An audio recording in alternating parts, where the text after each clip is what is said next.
Hey True Crime Besties, welcome back to an all-new episode of SERIALously.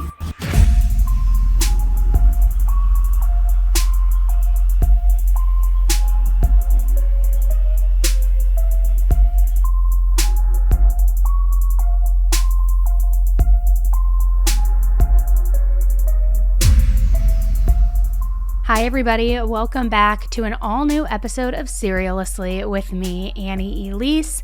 I hope you guys are having a good start to your week, whether you're driving into work or, I don't know, in the office, maybe you're at home cleaning, whatever you're doing. I hope you're having a good week.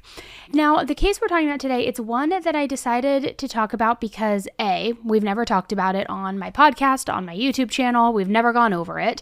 It's pretty complex.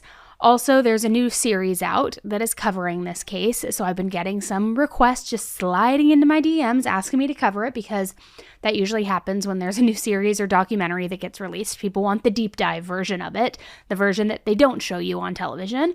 And it's also football season. So rather than kick off football season with Taylor Swift, let's kick football season off by talking about this case because it is definitely a notorious one. And it's one that you'll be interested in whether you are a football fan, you think football is a home run, not a touchdown, wherever part of the football spectrum you're on, it still is going to be an interesting case because it's a case that has a lot of different elements to it. And by different elements, I mean there's sexual abuse, there's drug abuse, there's a confused sexual identity, there's brain damage, there is conspiracy. It's a very, very fascinating one. And like I said, the different documentaries out there and now the new TV series that it's scripted, or it's not scripted, I should say. I mean, it is scripted.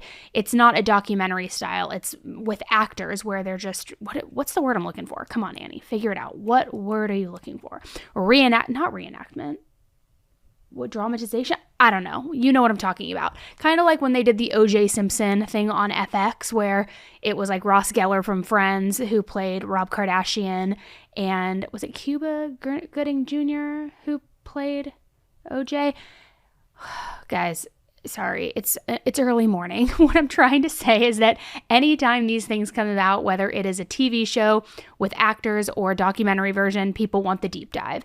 And so when we started researching this, there was a lot to it. So it's going to definitely be a longer episode because we really had to dive in and figure out exactly what the truth is in this case, what all of the different details are. So I'm going to shut up now and I'm just going to jump right in because you're done hearing me talk, right? Well, you're done hearing me rant, I should say. You want to hear the case. So let's jump right in. On the evening of June 17th, 2013, a teenager named Matthew Kent was out for his normal run, something he did very often. He was in North Attleboro, Massachusetts, and running to train for his high school track team. It was a hotter than usual evening, though. It was muggy, it was a little bit sticky outside, kind of like that typical summer East Coast night, if you've ever been on the East Coast, where it's just like so hot, so humid, the kind of day where your skin literally feels sticky as soon as you walk outside. So he's running, but before he could ever finish his run that day, he came across something that would rock the entire country in the coming days, weeks, and months. Because halfway through his run, right in front of him, in a park that he had jogged so many different times before, he found a dead body. It was a 27-year-old black male lying on his back, and he had several gunshot wounds. Now clearly it had all of the markings of a murder, and one that was vicious and angry. But who was he? And more importantly, who would want him dead? The police thought that some answers might lie with somebody that the deceased knew pretty well, a friend who actually lived nearby, just a mile down the road in fact, and a person who also at the time just so happened to be one of the most famous athletes in America. Now, we all know that one of the biggest stories in football right now is obviously Taylor Swift and Travis Kelce. And I'm talking so much so that I just found this out this morning, actually. There's a Hallmark movie that has been created depicting their romance. It airs in the end of November. And what's it called? It's called, hold on, let me pull it up on my phone because I was literally looking at it and I was like dying inside. I was like, is this real life? Oh, it's not on my phone anymore. But it's called like A Chief Love Story or something like that. And I feel like Travis's mom is actually in the Hallmark movie as well. But anyways, you get what I'm saying. This has like taken the NFL by storm, right? And look, I don't care what the haters say, but I'm a Swiftie, so I am here for it. But 11 years ago, it was nothing like this. There wasn't this huge cross-pollination with pop culture and the NFL. The NFL was in a totally different spot. The biggest story in football wasn't a famous singer dating one of the players or kissing at the end of the Super Bowl. Not even close. The biggest story in football, maybe actually even in the entire world of sports, was actually a lot darker, a lot more twisted, and frankly, very, very bizarre. It's actually one that I can't believe that we've never even covered before, and as I was diving into this case, I mentioned it earlier, it became pretty apparent very quickly just how many layers you have to get through to really get a grasp on what actually went down, and more importantly, why. So I think the best place to start is rewinding back to 2013, because a story was unfolding in the sports world, one that nobody ever expected, and it ended up in a different way than anybody could have ever possibly imagined. It involved some of the biggest names in football too. I mean, maybe the biggest names ever, as a matter of fact. You had Tom Brady, Rob Gronkowski, and Aaron Hernandez. So we're back in 2013, and we know that the NFL is the best of the best, right? However, there's also a smaller semi-pro team and unofficial minor leagues that people can play for. And theoretically, if you are good enough, you could possibly get the attention of the NFL, of one of their scouts, and then end up on a pro team and practicing with them. It doesn't happen for the vast majority of players out there, but it does happen. But at the time that we're talking about, one local semi-pro player named Odin Lloyd was determined to make it happen for himself in any way that he could. In 2013, Odin was a linebacker for the Boston Bandits, which is a semi-pro team in the New England Football League. That's where he had spent the last 6 seasons. Now, even though it wasn't the NFL, Odin was still an extremely talented football player, and he had huge aspirations of just leveling up and getting into the pros one day. Odin was the type of guy who was also always smiling. He had this bigger-than-life personality. He was very close with his mom, very close with his sisters, and so much so that they were actually a pretty big reason that he played football, because one day he wanted to be able to take care of them financially. Odin was just the kind of guy where if Odin loved you, he was always looking out for you, and he would help however he possibly could. I mean, no questions asked. Now, ever since he was little, Odin saw football as his way out of a pretty rough neighborhood that he grew up in. The neighborhood was called Dorchester, and it was in South Boston. Now, to just kind of level set how dangerous and rough this neighborhood was, the crime in parts of this area is almost 50% above the national average. So in a place like that, it definitely would have been easy for Odin to slip through the cracks and maybe waste away his talent or get caught up in the wrong crowd. But Odin had a gift, and thankfully, people really noticed. And some of the key people who noticed this, aside from friends and family, of course, were some of his high school coaches. They knew that there was something special about him, and they really pushed him to be the best that he absolutely could be. So that led him to play D1 football at Delaware State University, which was one major step in the right direction for achieving that ultimate goal of joining the NFL. Unfortunately, though, Odin's time in college was pretty short-lived. He ended up having trouble getting the financial aid that he needed to stay in school, so that forced him to drop out and, in turn, walk away from football, at least for a little while. When he found himself back in that rough neighborhood of Dorchester, he started taking odd jobs just to make ends meet. First for a local power company, then he moved over into landscaping. But Odin, despite all of this and despite the disappointment of needing to leave school, he couldn't stay away from the game that he absolutely loved. He could not stay away from football. So eventually, he started playing for the semi-pro team that I mentioned earlier, the Bandits. This brought him joy, even though he was still in a rough spot financially, so much so that he couldn't even afford to pay for a team jersey that had his name on it. But that didn't matter. He just loved the sport. Odin felt like it was what he was meant for. He was an athlete, and a really good one. He had never been more sure of anything in his life, and we also know what kind of guy Odin was. He was a helper, right? He wanted to take care of the people that he loved, his family, his friends, his sisters, and like the girlfriend that he had had for about a year at this point, named Shanae Jakins. So Odin and Shanae met in early 2012, and they started dating pretty shortly after. Shanae was still in college. She was studying at the Central Connecticut State University. She had dreams of going to law school after graduating. She wanted to become a criminal lawyer. So they tried to do their best to make the relationship work. She would travel and spend time with Odin on the weekends. She would sometimes spend the night with him. Sometimes she would spend the night with her sister. Anything to where they could really balance spending time with one another. And it was actually a perfect situation because her sister, Cheyenne Jenkins, was looped into the football world as well. She knew the grind. She understood the long days, the practices, and the supportive role that she would need to play. And that's because Cheyenne was engaged to a player for the New England Patriots. That player's name was Aaron Hernandez. So now, even though Odin might not have been ready for the NFL or for the big leagues, he was sort of running in the same circle as some of these huge NFL stars. So he got a front row seat to witness really what life was like for all of those guys who had all of this money, all of this fame, notoriety, these guys who were really lucky enough, to make it, so to speak. Now, even though Odin and Aaron obviously had a bond over football, according to Odin's girlfriend, they were never really the best of friends. Sure, they were friendly and they would hang out from time to time, especially when the sisters were together, because, one day they could be potentially brother-in-law, but that's really as far as it went. And I want to pause for a second here to just kind of level set the situation, because you have this semi-pro player whose absolute dream is to join the NFL, right? And he's befriending an actual NFL star, which could, in turn, be good for Odin's career. It could be good for networking. Maybe Aaron could introduce him to some coaches, or at least maybe put him on somebody's radar who could help him level up. Who knows? But it seems like that would be a very exciting moment. And aside from that, obviously there are other perks to rolling with different famous athletes. And Odin got to experience all of that firsthand.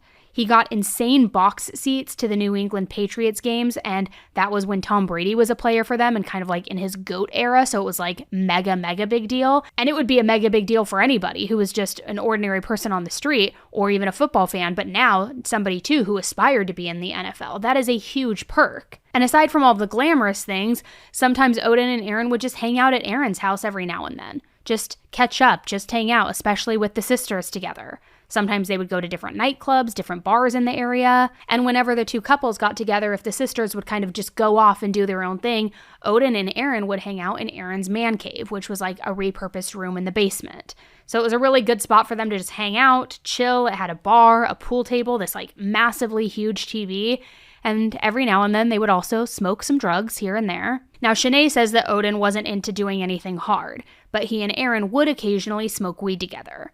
One time, in fact, Odin even sent a picture to Shanae of 9 joints that he had rolled while he was over at Aaron's house. And look, it's not the biggest deals of deals because I know that weed and marijuana, it's legal in a lot of states now, but it definitely wasn't back in 2013. Also, when you take into consideration that Aaron was a professional athlete, the NFL had very strict guidelines about weed, and they would do random drug tests, they would give you fines, they would have suspensions. It was a pretty big deal. So when you think about it that way, it's kind of insane that these players would be willing to risk millions of dollars just to get high. This guy literally had made it. He was in the NFL. He had millions of dollars. He was also on one of the best teams in the NFL, with the best players of all time, with Tom Brady, with so many great players. And he himself had recently signed a contract extension worth $40 million. $40 million. Which I'm just going to say it right now. If I ever had a contract for $40 million, I would never risk anything to lose that. Certainly not to get high and smoke a little weed. But even if it was not even $1 million, half of that, literally peanuts compared to that, I would be on the straight and narrow.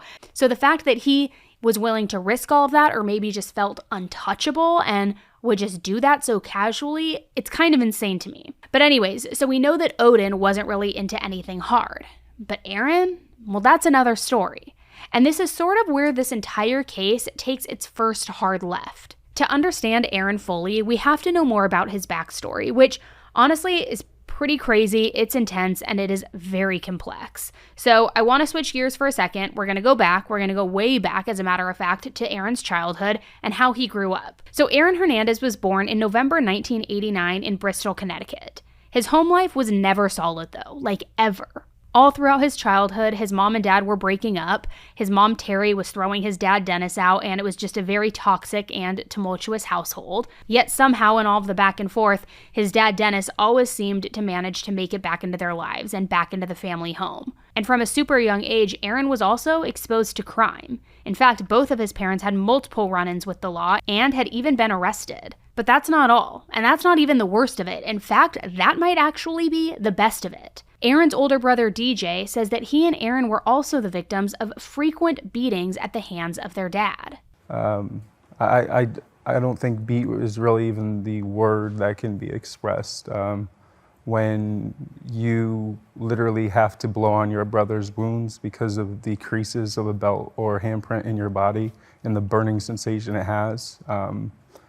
And have a rule that in your household you can get beat, but you stay away from the face so other people can't notice.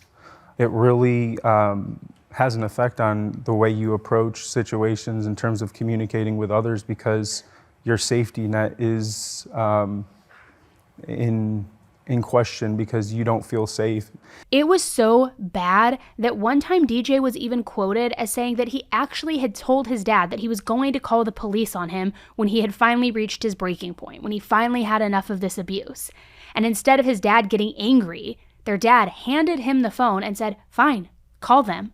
I'm going to beat you even harder, you and your brother, and they are going to have to pull me off of you when they knock down the door." Which, can you even imagine that? For a child to hear that, child, adult, it doesn't matter, the amount of fear that would instill. It is horrifying to think about. And this was a regular thing. Basically, if their dad ever thought that they weren't trying hard enough in sports or in school, he would just beat on them, wail on them. And sometimes there wasn't even a reason behind it. He would just choose to beat on them for no reason. They say that sometimes Dennis would just be drunk and he would feel like it. He would also do the same to their mother, Terry. And it was normal for Aaron to show up to school with different marks, bruises, even a black eye, all at the hands of their dad. And the crazy part is, that is not even the half of it. It's officially fall, and I am so excited to start doing evening walks with the cooler air. It's football season, which also means it's Taylor Swift season, but I'm excited to get together on the weekends and do all of that. And I feel like one ritual that deserves to be added to your fall priorities is daily hydration and energy from Liquid IV. I have talked to you about Liquid IV before, guys. It is a game changer for me because I'm not somebody that likes to drink old, tasteless, boring water. And because of that, I'm often dehydrated. And so for me, not only do I love the taste, but I love that it comes in such convenient packaging so that I can literally have them with me wherever I go, just stuffed in my bag, in my pockets, so I could drop it into a water at a restaurant or in a water bottle wherever I am. Liquid IV's Hydration Multiplier Plus Energy delivers 100 milligrams of natural caffeine, plus 3 times the electrolytes of the leading sports drink, so you can accomplish all the things that you want to and need to do so easily. Also, it definitely is helpful if you wake up feeling not so hot the next morning, you know what I mean. And you can experience the deliciousness of one of their best-selling flavors, peach, perfectly paired with highly requested blackberry. The all-in-one formula provides mind and body energy plus hydration that leaves you feeling focused, alert, and ready to take on anything. There's a reason that it is the #1 powdered hydration brand in America. So tear, pour, and live more. 1 stick plus 16 ounces of water hydrates better than water alone. Start a new fall ritual with Liquid IV and get up to 20% off your first order of Liquid IV when you go to liquidiv.com and use code AE at checkout. That's 20% off your first order when you shop Better Hydration today using promo code AE at liquidiv.com. Okay, so for all my new parents, existing parents, or future parents, I'm going to share with you a parenting hack that I learned very early on in my parenting journey, and it has to do with diaper rash, which is such a pain in the butt. Literally it is. But I remember when my son first got it for the very first time, I wasn't sure what to do. I thought that a warm bath would help soothe it. Boy, oh boy, was I wrong. So you know what we do. We run to the internet. We buy every single thing that we can find. We try to find all of the cures, all of the stuff, just spending countless amounts of money. But I'm here to tell you, you don't need to do all that. All you need to do is go to Huggies. Because the Skin Essentials diapers feature the Skin Protect liner and help protect against the top 2 causes of rash by managing moisture and runny mess. The wipes are thick and have 0 harsh ingredients for a great, gentle clean. And Pull-Up's Skin Essentials also has your big kid cover too, with a training pant that is ultra soft and breathable to help protect sensitive skin all throughout potty training. I'm telling you guys, this is the life hack you need. Learn more at Huggies.com. Once again, head to Huggies.com to learn more. My skin is incredibly sensitive, and it's also prone to razor burn, and every razor that I have ever tried has left it like dry and irritated. So when I saw Athena Club at Target, I decided I was going to give it a shot. And I don't know why I waited. Not only is this razor so cute, but it works miracles. My legs have truly never felt softer. The razor is so gentle on my skin, leaving it moisturized, super smooth, bump-free. Plus, like I said, it looks gorgeous in my shower because it is so cute, and it's surprisingly affordable. I can't believe that I've waited so long to try it because shaving went from something that I dreaded to now the highlight of my self-care routine and my everything showers. So if you're looking for a sign to upgrade your shaving routine, this is definitely it.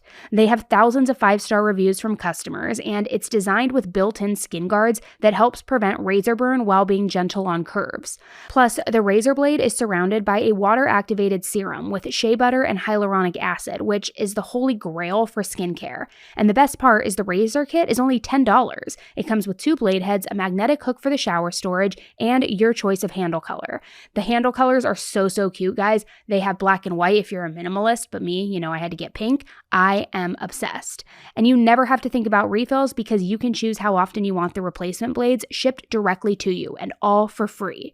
Athena Club products are available online and in Target stores nationwide. So show your skin you care with the Athena Club Razor Kit. Sign up today and you'll get 30% off your first Razor Kit order. Just go to athenaclub.com and use promo code AE. That's ATHENACLUB.com with promo code AE for 30% off.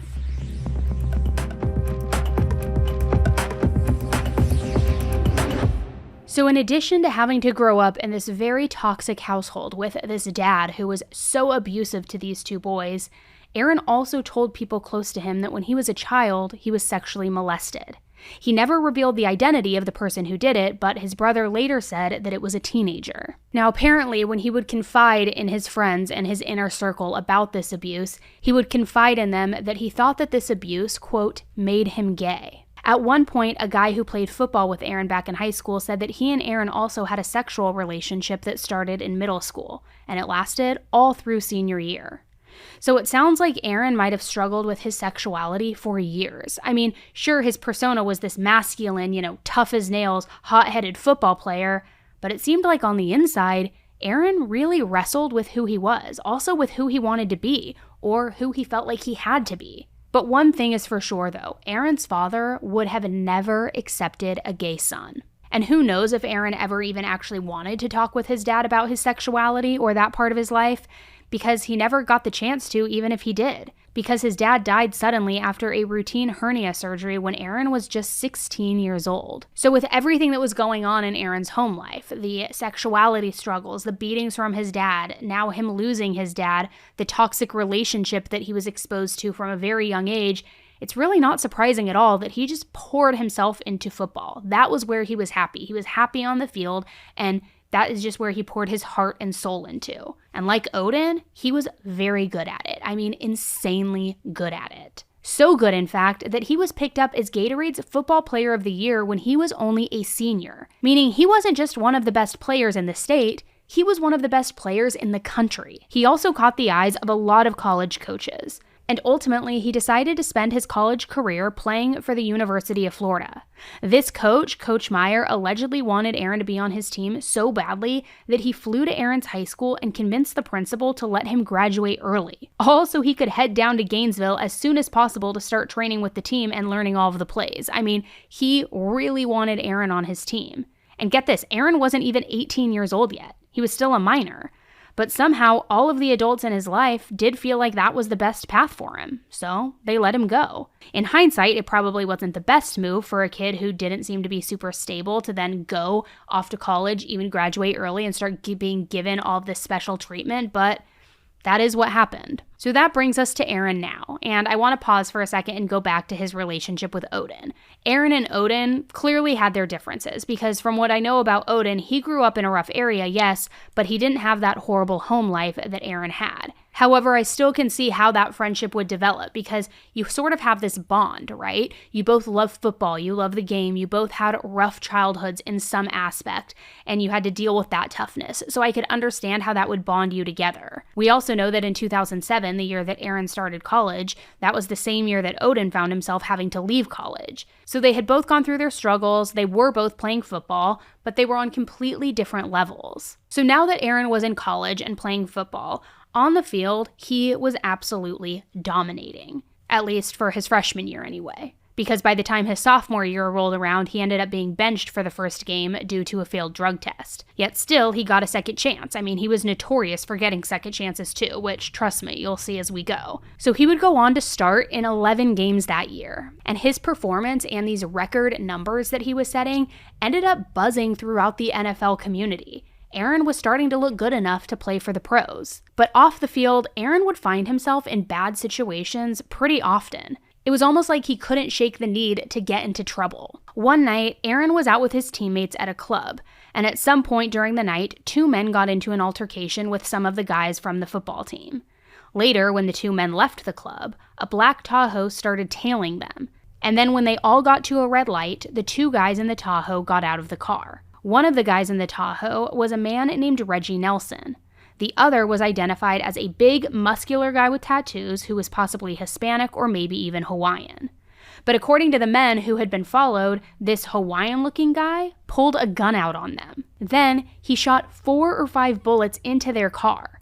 This was bad. One of them was shot in the arm and the other one was shot in the head. Now, by the grace of God, both of them survived this horrific shooting in this attack, but they were totally freaked out. I mean, obviously, can you blame them? So was this shooter Aaron Hernandez? I mean, he did kind of fit the description.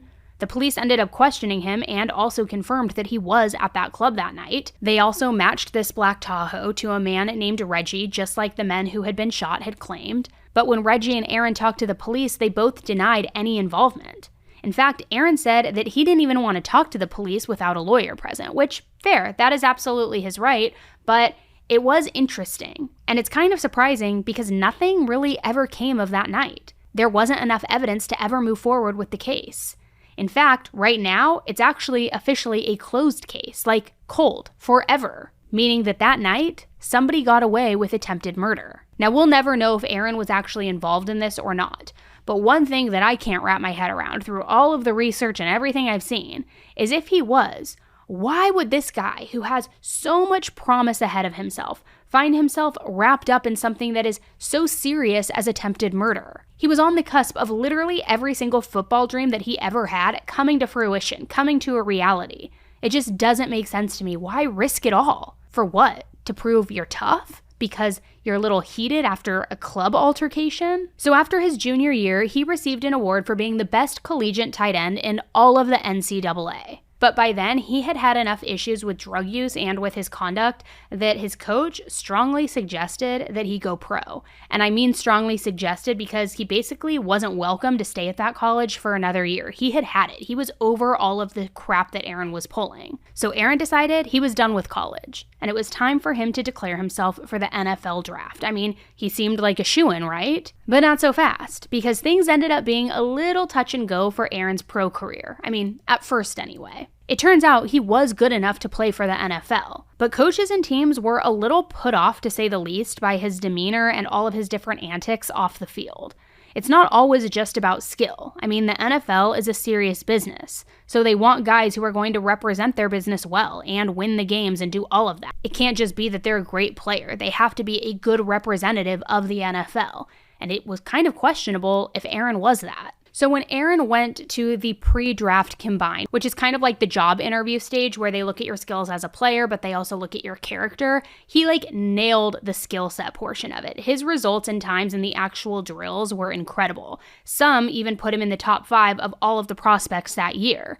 However, when it came to the personal analysis part, that's where Aaron started suffering a little bit, because he received the absolute lowest score possible in social maturity. He also had admitted in some of these scouting sessions that he had used weed frequently in college, that he had failed the drug test. So all of that combined, it was pretty off-putting for a lot of the teams. So much so that he ended up having to write a letter to any of the NFL teams who would take him, saying that he would be willing to be drug tested every other week, all if they were interested, that he would do it, he would test, he just wanted to play, he wanted to be put on a team.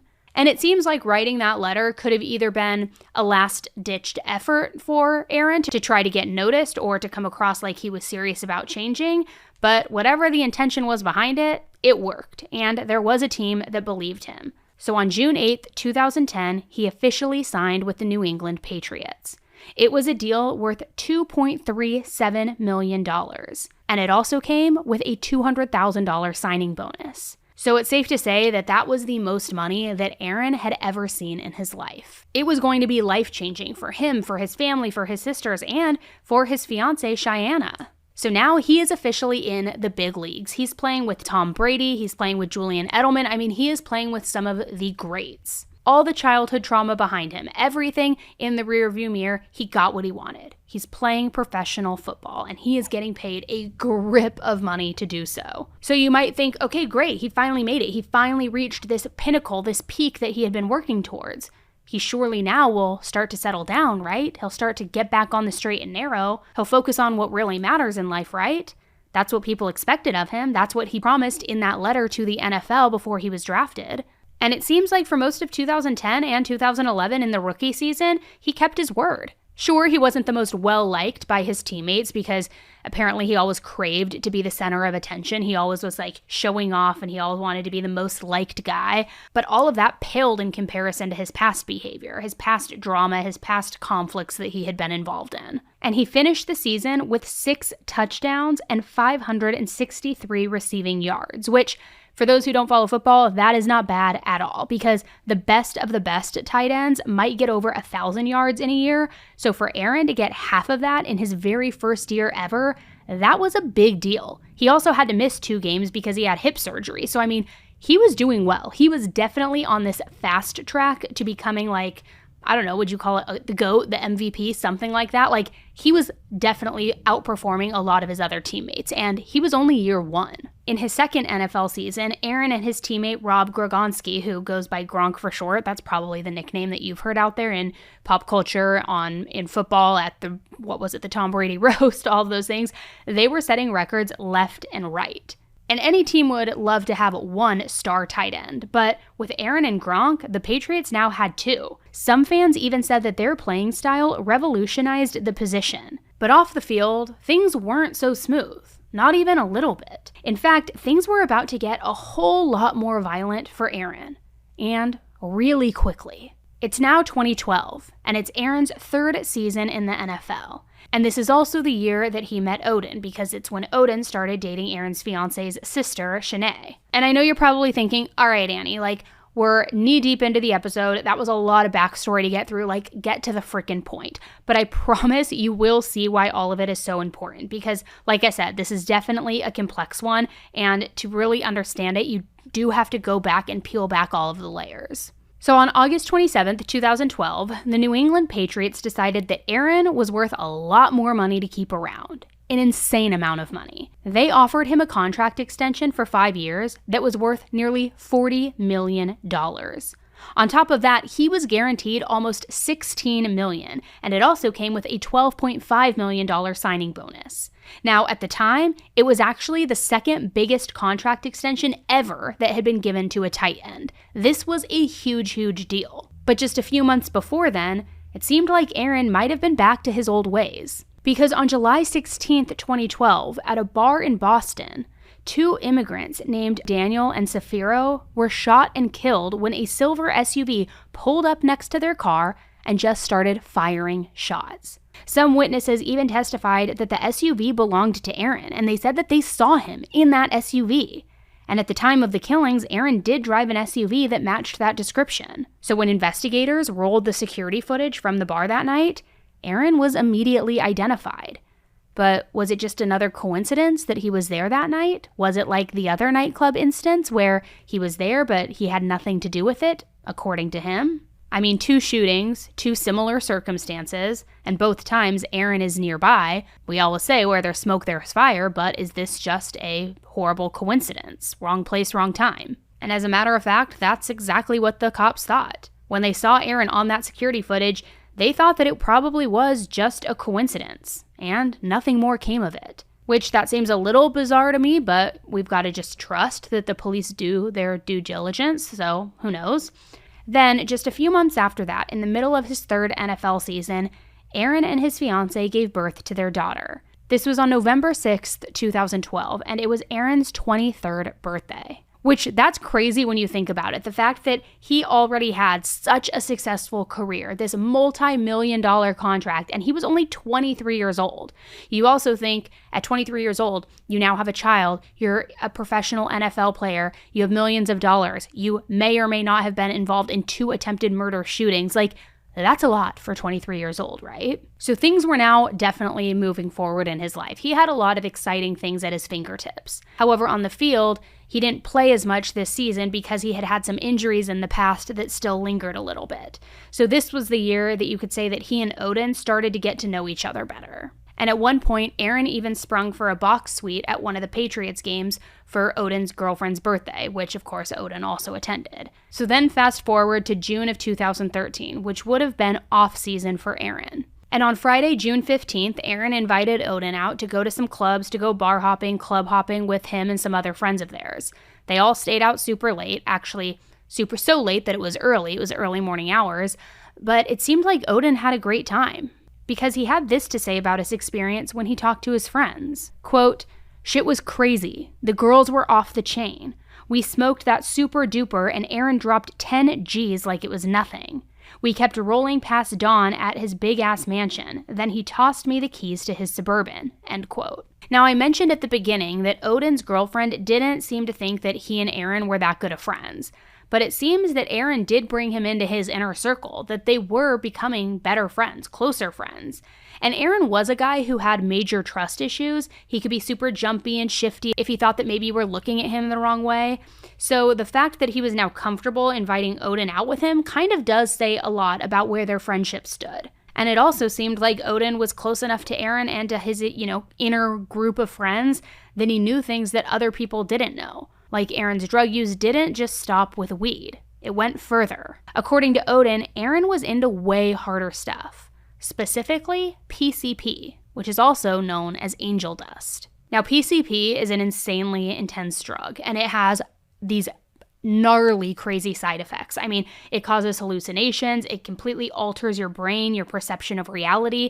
It can also spark these super violent outbursts and even increase the risk of suicide if you're the one using it. It's definitely not a drug to just mess around with lightly. Honestly, it's not a drug to mess around with, period. But we all know that people sometimes like to try things, but I am telling you right now, I highly, highly, highly advise against it. Don't do it. So this was apparently a drug that Aaron dabbled with, and the side effects of this drug, which I just mentioned, really also aligned with Aaron's behavior. According to his friends, he started carrying a gun with him wherever he went because he thought that his life might be in danger. So it was almost like this paranoia was starting to set in. Also, during that off season, he started missing some of the team workouts with the Patriots, and it became so regular, in fact, and his behavior started escalating and becoming so erratic and unpredictable that his coach had to talk with him and say, look, you are one misstep away from being cut from this team. Get it together. Which, once again, it's like you're reaching the pinnacle of everything and you are just throwing it all away. It is awful. It is devastating to witness. So after their long night out at the clubs, doing all their club hopping, on Sunday, June 16th, Aaron texted Odin to hang out again. And this is what the text message said. It said, "I'm coming to grab that tonight. You going to be around? I need that, and we could step for a little again." So Odin agreed, and Aaron picked him up at his house later that night. But what Odin didn't seem to know is that Aaron had been in a fit of rage all weekend after that night out that they had. In fact, he seemed so angry that he might kill somebody. But where was the disconnect? Because Odin had been bragging to his friends about what an amazing night out they had, how it was so much fun. So that's a stark difference to now Aaron unhinged, angry, and still reeling from that night. So what really went on during that night when they went to the nightclubs? Apparently, at one point during that night while they were out at the club, a couple of Odin's cousins showed up. And when Odin noticed them, he left the VIP section that he was in with Aaron and he wanted to go say hello. He wanted to grab a couple drinks with them. But apparently the cousins didn't like Aaron. And according to the other people who were there that night, Aaron could see that the cousins were giving him dirty looks and that they were kind of just like pointing their fingers in his direction, talking a little shit. So allegedly Odin told them to stop. He didn't want any drama between him and Aaron, but it kept happening.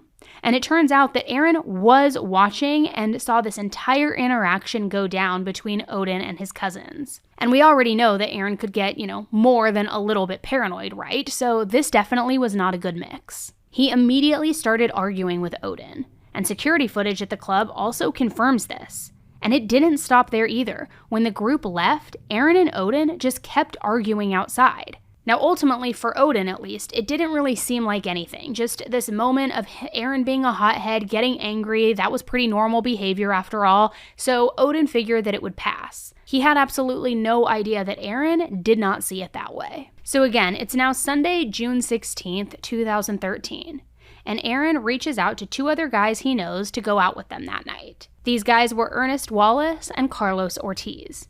Aaron had known them both for a while. They were part of his inner circle. So at about 1:09 a.m., which technically now is Monday, June 17th, the three of them head over to Odin's house in a silver Nissan Altima. Aaron didn't get to Odin's house until around 2:30 a.m., and surveillance footage from across the street confirms that Odin did get into that car. But what happened inside that car between 2:30 and 3 a.m. is a bit of a mystery. However, we do know that Odin sent his sister a few text messages, and here's what they said. At 3:07, Odin sent a text that said, "You saw who I'm with?" followed by NFL, and then another one that says, "Just so you know." And it sounds like he was trying to get his sister to understand that he was with Aaron. But why? He had hung out with him several times before, obviously.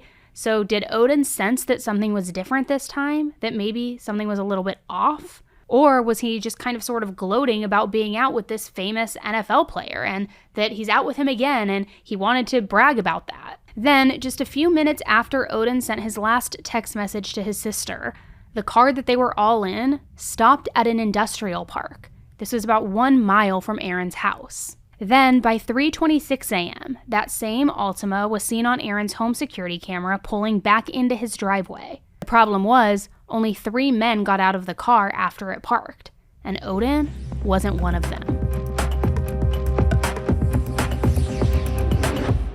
All right, so we age, right? There's no avoiding it. It happens to all of us. And if you're like me, you lose weight, it comes back, you lose it again, it comes back again. I even had some troll in the comments, which never surprises me, asking me if I'm pregnant. They're like, "You're glowing." I'm like, haven't we learned to stop asking people that? No, I'm just gaining weight. But if this cycle sounds familiar to you, there might be a better, more sustainable way to lose weight. Now, you've probably already heard about how effective Ozempic and Wegovy are, but you've also probably heard they are in shortage.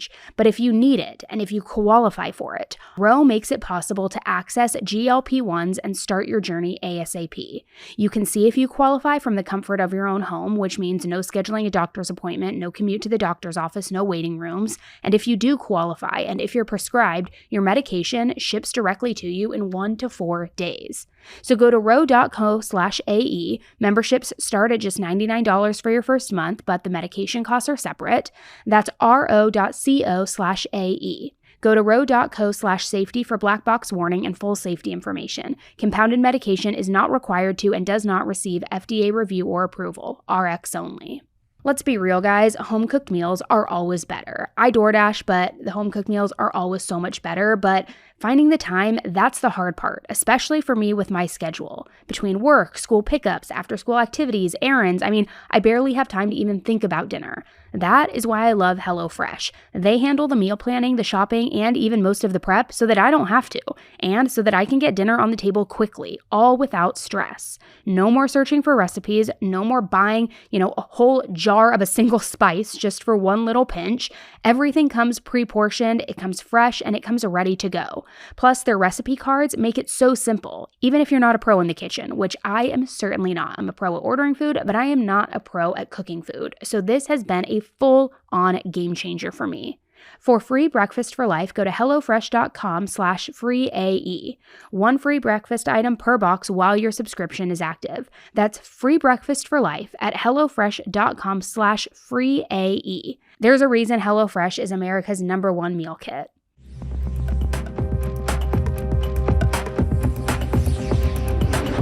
The next day, that 17-year-old high school student who was going for a jog through that park, something he always did, that same park that Aaron and Odin had been at the night before, he made that gruesome discovery when he came across a body. Odin was still there, lying on his back, not breathing. He immediately called the police, who showed up pretty quickly, and shortly after investigators arrived on the scene, they officially pronounced Odin as dead. The cause of death appeared to be several gunshot wounds to various parts of his body. So the investigators got to work. Once they figured out who Odin was, they pretty quickly pieced together that Aaron might have information, because remember, he lived just a mile away from where Odin's body was found. And Odin still had a key in his pocket to that Chevy Suburban that Aaron had rented, the one that he was driving when the two of them went, clubbing 2 days earlier. So at 9:40 p.m., the same night that Odin's body was found, detectives went and knocked on Aaron's door. They started peering into his windows with their flashlights, trying to get him to come to the door, trying to get him to answer. And eventually, after almost an hour, he finally came outside. He said that he had been watching them on the security cameras the entire time. When the detectives asked him about Odin, Aaron's demeanor then suddenly shifted.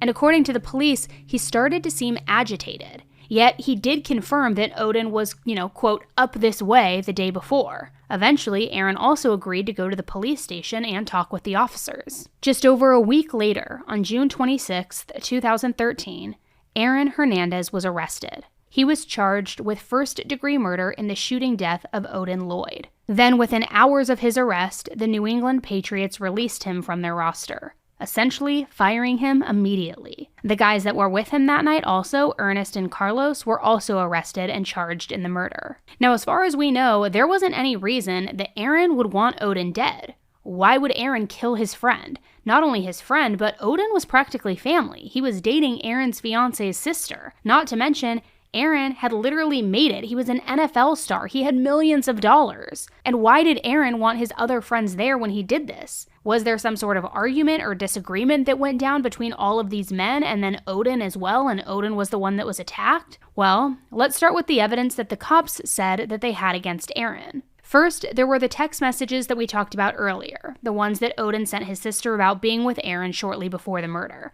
as well as text messages from hours earlier when Aaron said that he was going to be coming by later to pick up Odin. The police never found the gun that was used to kill Odin, but on Aaron's own home security footage, he was seen inside of his house shortly after the murder happened, and he had a gun in his hands. And when he was seen on that footage, he was heading into his basement. Investigators also claimed that there were shoe prints that were found at the scene of the crime that matched a pair of Nikes that belonged to Aaron. However, they never actually found those shoes. A marijuana joint was also found near Odin's body. Investigators had it tested for DNA, and sure enough, it came up as a match for Aaron, as well as Odin. However, maybe the most damning piece of evidence for Aaron was a chewed-up piece of Bubblicious blue cotton candy bubble gum. See, the Nissan Altima that Aaron and his buddies had allegedly picked up Odin in that night, it was also a rental car, just like that Suburban. And when Aaron returned it, a worker at this rental place told the police she had thrown out all of the trash that had been left inside the car when it was left behind. And one of the pieces of trash that she threw away was blue bubble gum that was stuck to a bullet shell casing. So the cops were able to go through the trash and they found it. And the reason this was so important was because before Odin's murder, Aaron, Carlos, and Ernest had stopped at a gas station. And Aaron can be seen on surveillance footage buying that same type of bubblegum. The video was taken at a gas station in Canton around 2 a.m. the night of the murder. In the courtroom, you could hear a pin drop while it was played. Hernandez parks the car and exits from the driver's seat. After pumping gas, he walks inside the convenience store, purchasing rolling paper and blue bubble gum. At his side, alleged co-conspirator Carlos Ortiz.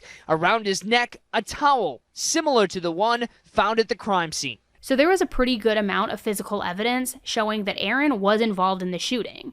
But would the prosecutors be able to prove that he was the one who actually pulled the trigger? Aaron's trial began on January 29th, 2015. And it's safe to say that Aaron's legal team was very, very confident in their defense strategy. Here's what his lawyer had to say during his opening statement. Aaron Hernandez is an innocent man. The evidence will show that Aaron Hernandez did not murder his friend Odin Lloyd, nor did he ask or orchestrate anyone else to murder him. Now, this trial, it created a media circus. Obviously, this was a high-profile person in a high-profile case, but more than 100 witnesses were called to the stand to testify over the course of several weeks, including both sisters Shanae and Cheyenne Jenkins. And it's fair to say that this trial and the entire incident really has really torn the family apart. Aaron's fiancée, Cheyenne, was actually granted immunity at the trial. At first, she wasn't super cooperative with the prosecutors, but they thought that if they could get her to testify, it might help. Investigators thought that she might have been the one to get rid of the murder weapon, but they couldn't prove it. So, after giving her immunity, she took the stand and she testified about a trash bag that Aaron had asked her to remove from their home. He had asked her to remove this once he was already in jail. This is the video prosecutors referred to as they peppered Cheyenne Jenkins with questions in court Monday. She testified that Hernandez called her the day after Odin Lloyd's death and told her to remove a cardboard box from a storage area in their home. And did he indicate to you what was inside the box? No. Did he say why he wanted you to do this? I believe he said it was important. I'm not too sure. Prosecutors said prior to the trial they believed the bag she's carrying may have contained evidence and possibly the murder weapon, which was never found. But the defense offered a different theory on cross-examination when Jenkins testified that while she didn't look inside the box, she did think it smelled like marijuana. In the video, Jenkins is seen loading that bag into the trunk of her sister's car. Did you do anything with the box that was in the bag that was in the trunk of the car? I did. And what did you do with it? I disposed of it. And when you say you disposed of it, well, where did you dispose of it? In a dumpster. And where was the dumpster? I don't know. Is there anything that interferes with your ability to remember? I mean, at that point, I was nervous. Everyone's emotions were kind of on me, and there was a form of breaking down at that point. So yeah, I was nervous. And as a result of that, you're unable today to remember what you did with that box. Yeah, I was unable then, and I'm unable now. And in a move that doesn't happen with every case, the jury was actually taken to visit Aaron's home, also Odin's home and Odin's murder location, all so that they could see everything in person and really take it all in. So the trial went on until April 15th, 2015, and that's when the jury finally returned a verdict. Take a listen. Is the defendant not guilty, guilty of murder in the first degree, or guilty of murder in the second degree? Guilty of murder in the first degree. Madam Foreperson, by which theory or theories, deliberate premeditation and or extreme atrocity or cruelty? Extreme atrocity or cruelty. Indictment 2013-983-B, charging the defendant, Aaron Hernandez, with unlawful possession of a firearm while not at home or work. What say you, Madam Foreperson? Is the defendant not guilty or guilty? Guilty. Indictment 2013-983-C, charging the defendant, Aaron Hernandez, with unlawful possession of ammunition. What say you, Madam Foreperson? Is the defendant not guilty or guilty? Guilty. Your Honor, may the jury be called on count 1 pursuant to Rule 27, please? Aaron was officially found guilty of the murder of his friend Odin Lloyd, and later he received his sentence. The jury returning a verdict of murder in the first degree. And in consideration of the crime for which you now stand committed, you are sentenced by order of the court as follows. You are committed to the MCI Cedar Junction for the term of your natural life without the possibility of parole. That's right, life in prison. Which, can you just imagine throwing your entire life away? Which I'd imagine that Odin's family did feel some sort of justice when this verdict and sentence was reached. But take a listen to what Odin's mother had to say about her son after the verdict. My son Odin was the most precious gift in my life. I'm gonna miss his smile. From across the street, I would see his pink gum coming towards me. On Father's Day, I'm going to miss the best words. Happy Father's Day, Ma. I've been his mother and father all his life. So on Father's Day, That's one of the things that he gives me. On that Sunday, I had just came from church and my son saw me. He says, "Ma, you look so beautiful today. I love those colors on you." And those were the last words I heard from my son. Just like God has left his footprint in the sand,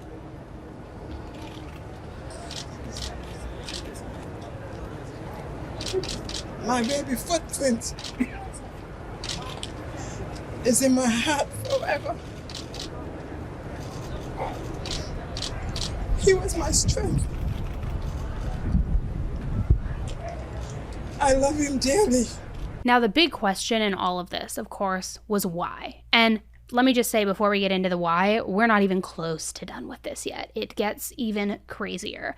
But the big question is why, right? Why did Aaron kill Odin? What was his motive in all of this? Well, according to the cops and even people who knew Aaron personally, there were a few different theories for a motive. So let's touch on them quickly. The first theory is that Odin was just talking too much. And by this, I mean that some people speculate that maybe Odin knew more than he should have about some of Aaron's past legal trouble, especially relating to that double homicide back from 2012, the one that Aaron might have been involved with, but initially wasn't treated as a suspect in.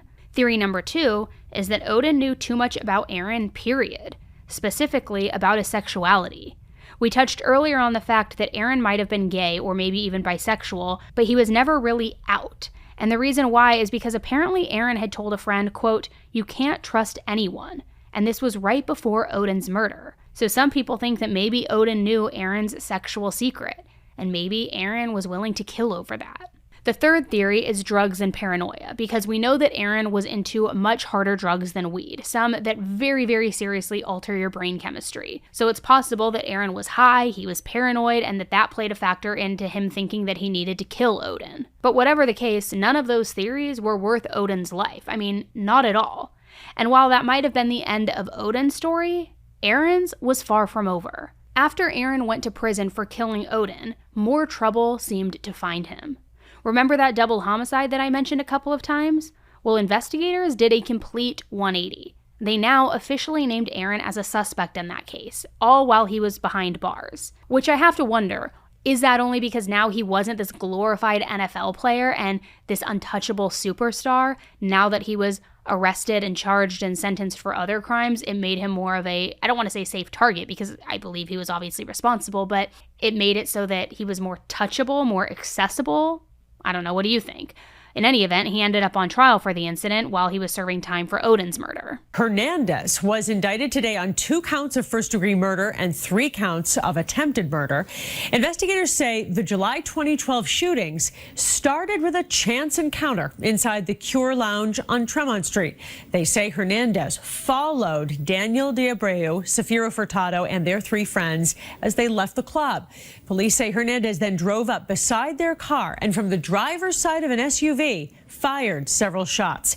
Police have since recovered both the SUV and the gun. Now, you'll never guess who Aaron hired on for his attorney for this case. None other than the defense attorney who I absolutely loathe, Jose Baez. You know, the same dirtbag lawyer who got Casey Anthony off for her charges. And hiring him worked out well for Aaron, because in April of 2017, a verdict was ready. To the surprise of many people in the media who were very close to the case, contrast to the Aaron that we saw in Odin's trial. So was it that prison was changing him? I mean, don't get me wrong, a murderer is still a murderer, 1000%, but maybe now that he was free from the drugs, from the street life, from the money, the wealth, all of these glamorous things, maybe now he was starting to accept some of the things that he had been suppressing for so long. Who knows? But then, just 2 days after he was found not guilty in the murders, Aaron was found hanging in his prison cell. He had used a bedsheet that he tied to a window. The words John 3:16, the scripture,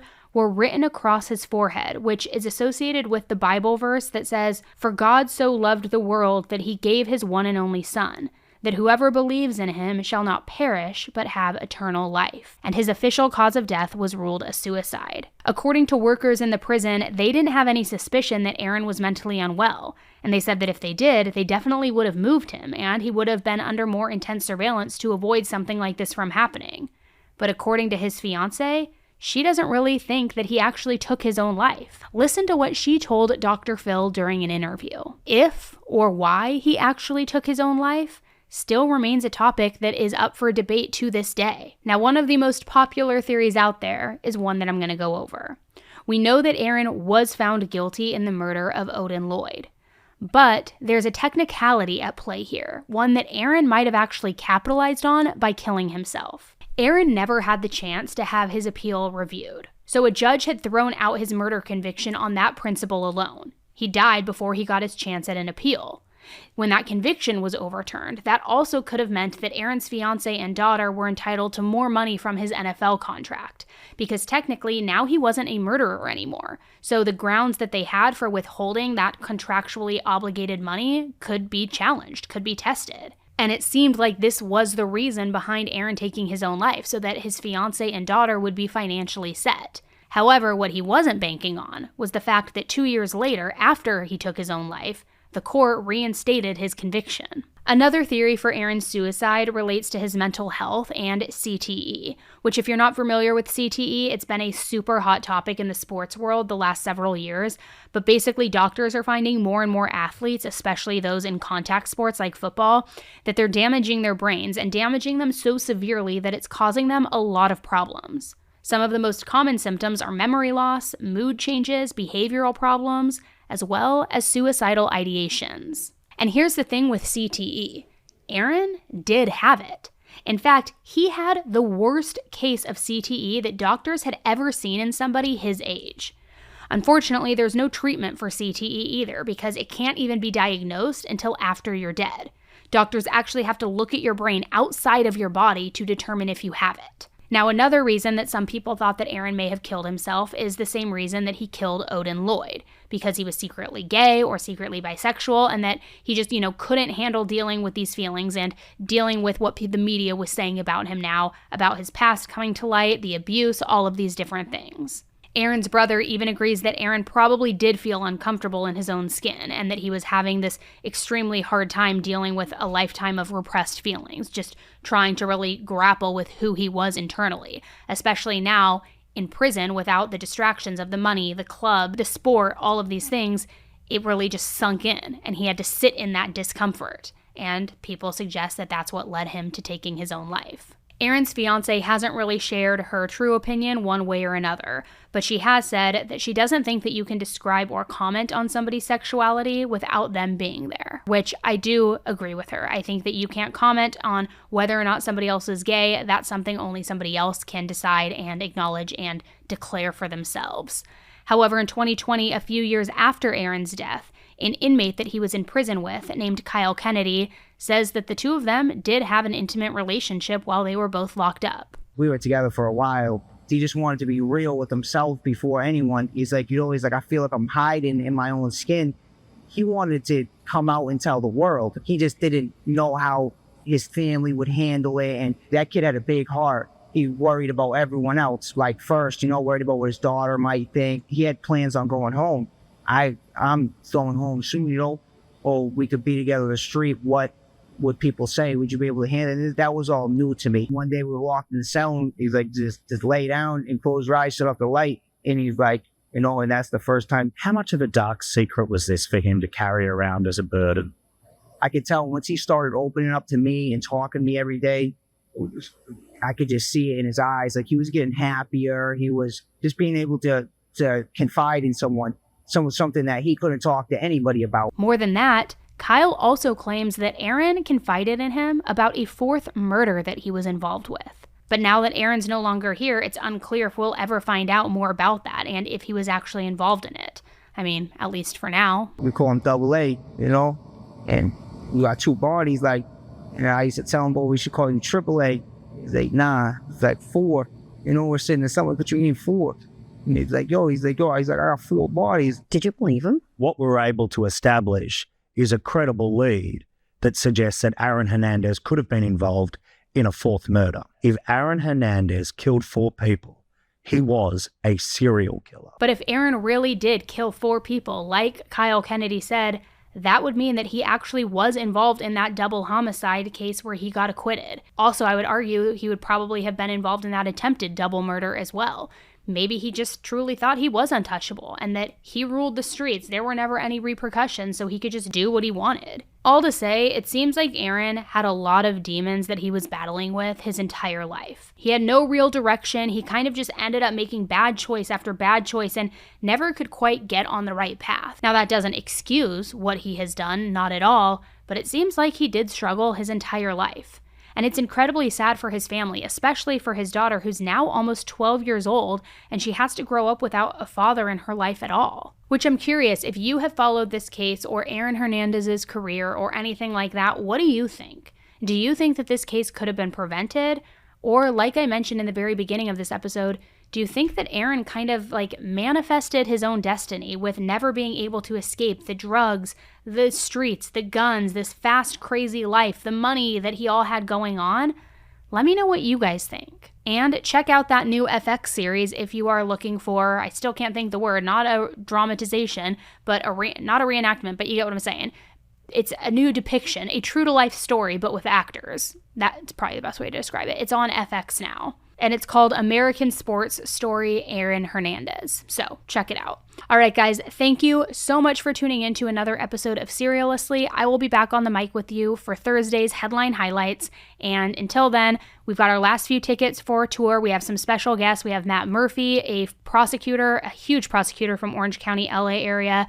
We have Kaylin Moore from Heart Start Pounding podcast. We have Kim Berlea. We've got Lauren Matthias from Hidden True Crime. She is an expert in all things cults and LDS extreme people. So we have got some amazing cities, amazing guests lined up where we are going to be doing these episodes live. So check out the dates. They're all at AnnieElise.com. Go to the events tab. We are sold out completely for Phoenix. I think we have a couple tickets left for some of the other cities, but grab them before they're gone.